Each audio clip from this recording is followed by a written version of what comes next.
মোমো নামের একটি Gmail ID থেকে প্রশ্ন করা হয়েছে যে আমি স্বপ্ন দেখছি যে একজন ভাই তার আপন ভাইকে মারছে, অর্থাৎ যিনি স্বপ্নদ্রষ্টা তিনি মারছেন না, অন্য কেউ অন্য কাউকে মারছে, প্রহার করছে। তাহলে এটার ব্যাখ্যা কি হবে?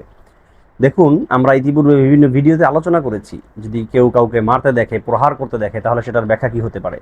মনে রাখবেন, স্বপ্নে মারতে দেখা, প্রহার করতে দেখা এটা মোটেও ভালো লক্ষণ না। এগুলো অত্যন্ত খারাপ স্বপ্ন। বিশেষ করে এটা আপনার সামনে হঠাৎ করে বিপদ চলে আসবে, আপনি কোনো বিপদের সম্মুখীন হবেন, এমনটা বোঝা যায়। কোনো কোনো ব্যাখ্যাকারকগণ বলেছেন যে অন্য কেউ যদি যদি পরস্পরে মারামারি করতে দেখে, তাহলে এর দ্বারা বোঝা যায় যে বিপদ আসবে বটে, তবে সেই বিপদ অন্যের উপর দিয়ে যাবে, তার সামনে আসবে না। কিন্তু অনেক বড় বড় ব্যাখ্যাকারকগণ বলেছেন যে না, বিপদ যেহেতু তার সামনে এসেছে, সুতরাং সেই বিপদে সে নিজেও নিপতিত হতে পারে অথবা অন্য কেউ হতে পারে। কিন্তু মৌলিকভাবে কিন্তু বিপদ সামনে আসা কখনোই আমাদের জন্য কল্যাণকর নয়, এটা আমাদের জন্য কখনোই ভালো নয়, উত্তম নয়। সেক্ষেত্রে আমাদেরকে আল্লাহর কাছে বেশি বেশি তাওবা করতে হবে, ইস্তেগফার করতে হবে।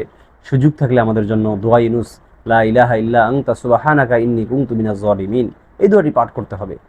হযরত ইউনুস, নবী ইউনুস আলাইহিস সালাম, তিনি কিন্তু মাছের পেটে গিয়েও সেখানে তিনি বিপদে পড়ে আল্লাহকে ভুলে যান নাই।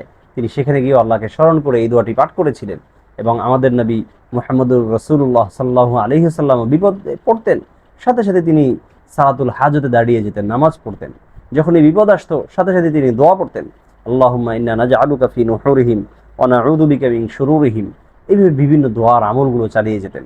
তো ইনশাআল্লাহ আমরা যদি কখনো এই ধরনের স্বপ্ন দেখে থাকি যেগুলো আমাদের জন্য ভয়ঙ্কর হয়, যেটা আমার জন্য বিপদ সামনে পড়ার সম্ভাবনা রয়েছে, তাহলে অবশ্যই আমরা কিন্তু এইভাবে দোয়ার আমলগুলো করব এবং আল্লাহর কাছে প্রার্থনা করব।